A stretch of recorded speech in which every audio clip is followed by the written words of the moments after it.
Like I'm all said, my name is Jimmy Ian. I'm a psychology major, computer science minor. My project is called Investigating the Effects of Trait Anxiety and Vulnerability on Peer Association to Compound Stimuli. So first off, a little background. Why study anxiety? Well, anxiety disorders are the most common mental illness in the United States, with a prevalence of about 18% in the adult population.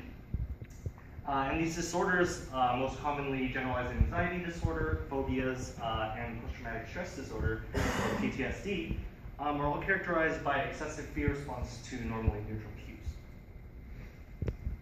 So this research goes back to the work of Ivan Pavlov, who in the early 20th century introduced the idea of classical conditioning, in which a neutral conditioned stimulus is paired with an inherently emotional unconditioned stimulus.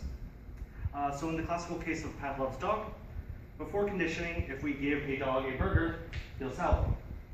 And during conditioning, if we ring a bell before presenting the burger enough times, then after conditioning, then the bell alone will be sufficient to cause the dog to salivate. And this is what we call a conditioned response, or CO. And more specifically, what we're studying is called fear conditioning, in which the unconditioned stimulus is naturally aversive, like a shock.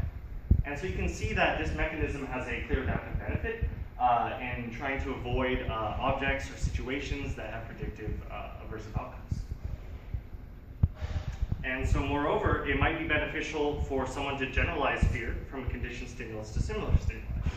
So for example, if you've had multiple bad encounters with a vicious German Shepherd, it might be a good idea to be afraid of this German Shepherd, which looks a lot like it, or maybe even this gray one. But it would be clearly maladaptive to generalize your fear of vicious German Shepherds to this adorable little puppy. And this is an issue which is central to the study of anxiety, as it's been shown that anxious individuals exhibit overgeneralization of conditioned fear compared to healthy controls. So with this issue of generalization in mind, let's turn our attention to a rodent model of anxiety, which exhibits some interesting responses to fear conditioning. And this was a study done in 2007 on HTR1A knockout mice, which are mice which have had a certain subtype of the serotonin receptor inactivated genetically. And these mice are often used as a model for anxiety disorders because they exhibit many behavioral characteristics of anxiety seen in humans. So what the researchers did is they presented a group of mice, a tone and a light, which was paired with a shock 3 times. And then they also presented the tone alone without a shock twice.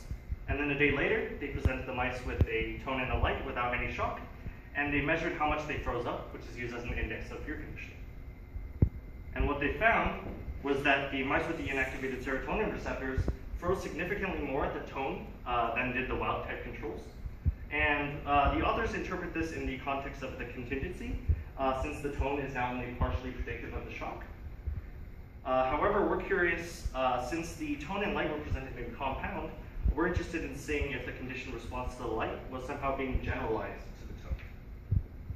So with that in mind, with the study as inspiration, we were interested in 1, replicating the results in humans, and 2, disentangling the effects of contingency and compound generalization. So the measure we're using here is pupil diameter, which is used as a measure of general arousal. So the basic idea is that the larger someone's pupil is, the more aroused they are, which in our case is a response to the aversive stimulus or the anticipation of such stimulus. And this brings me to the design of our first experiment, which we completed just before the summer started.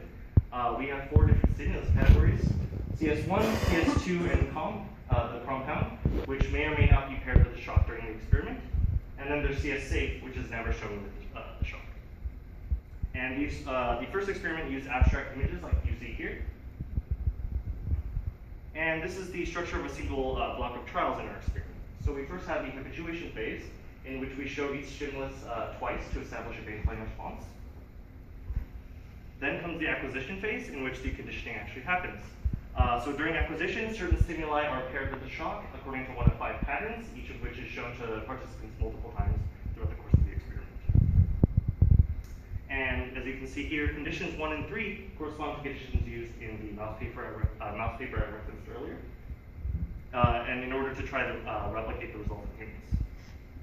And conditions 2 and 4 are the same as 1 and 3, but with a single image shock instead of the compound, to see if single and compound stimuli are somehow processed differently. And finally, we have condition 5, which allows us to look at the effects of the variable contingency on the conditioned response without the potentially confounding effects of the compound. And finally, we have the test phase, in which we measure the conditioned response to the stimulus. And the idea here is that by subtracting the habituation response from the test response, we get the difference which is presumably caused by fear conditioning. And then we take this, and we look at correlations between the difference in pupil response and scores on the Spielberger Trait Anxiety Inventory Score, which has been shown to predict vulnerability to anxiety disorders. And that way we can see if levels of anxiety might influence the way people process these conditions too. So here are some results from the first study. What you're looking at is pupil response at 3 different phases of the experiment. On the left, you see the second trial of habituation, and on the right, the first and second trial of test.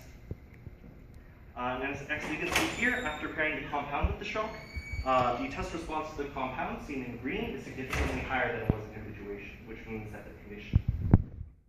And in addition, the pupil response to the other stimuli actually go down, suggesting that the participants are now treating them as safe.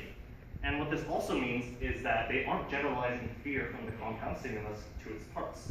And in fact, we don't see generalization from the compound to its parts or vice versa. So basically, what that means is people are treating the compound as an entity in itself rather than composed of 2 elements. And we thought that this might be because the stimuli we used were abstract, so they were a little nondescript, and it was hard to treat them as distinct entities. And another interesting result we found was that when the compound was shocked, as you can see in these 2 conditions, the pupil response remained high in both test trials. And this is in contrast to the corresponding condition with a single stimulus, in which you can see that the response in the test trials extinguishes rather quickly. And we thought that this might be because we didn't have a condition in which the compound was shocked, and that is every time the compound was presented in acquisition, it was paired with a shock. So we think that might have increased its salience. And one last thing we found was that the responses in the contingency condition were unclear. And as you can see here, we would expect a large increase to either or both of these stimuli since they were both paired with a shock. However, you can't see any significant increase in response.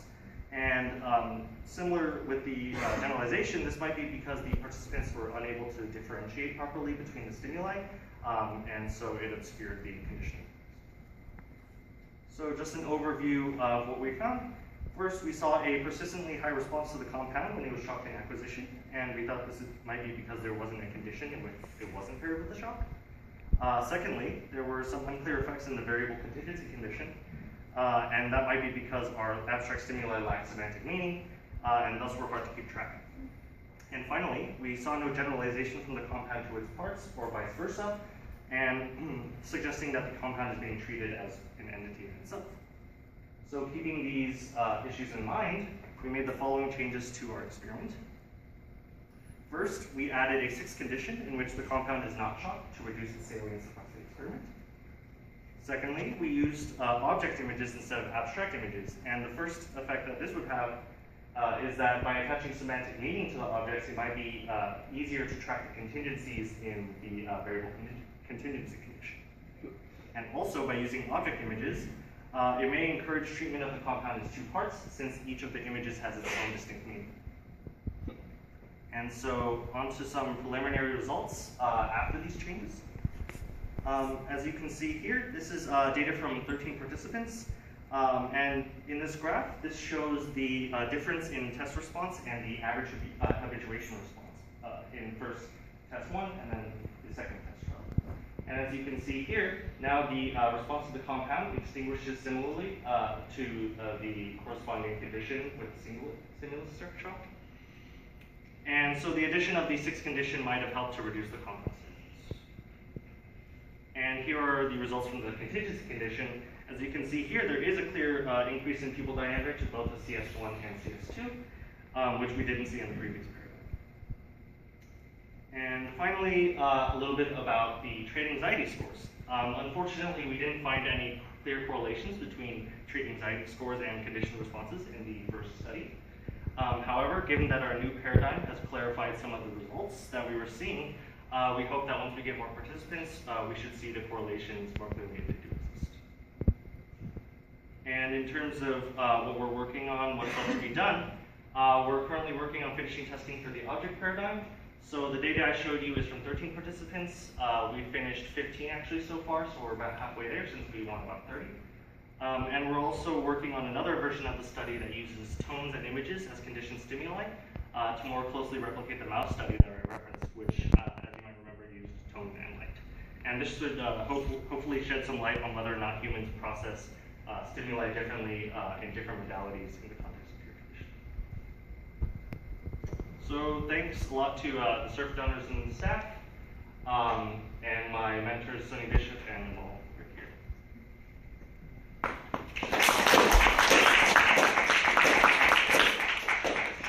Is there any questions?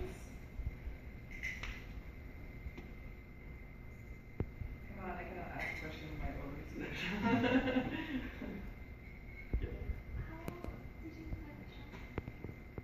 So it's basically on an electrode, through an electrode on the right wrist.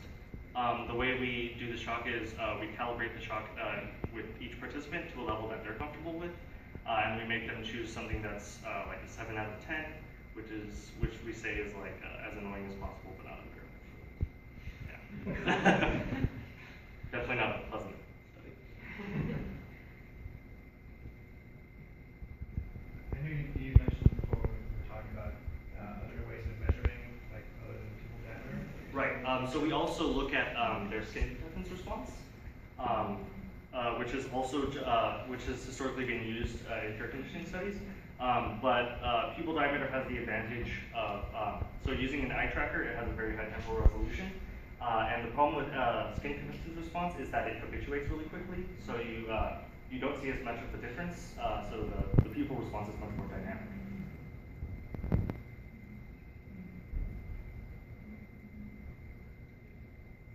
Anyone else? Thank you. Okay, thank you very much.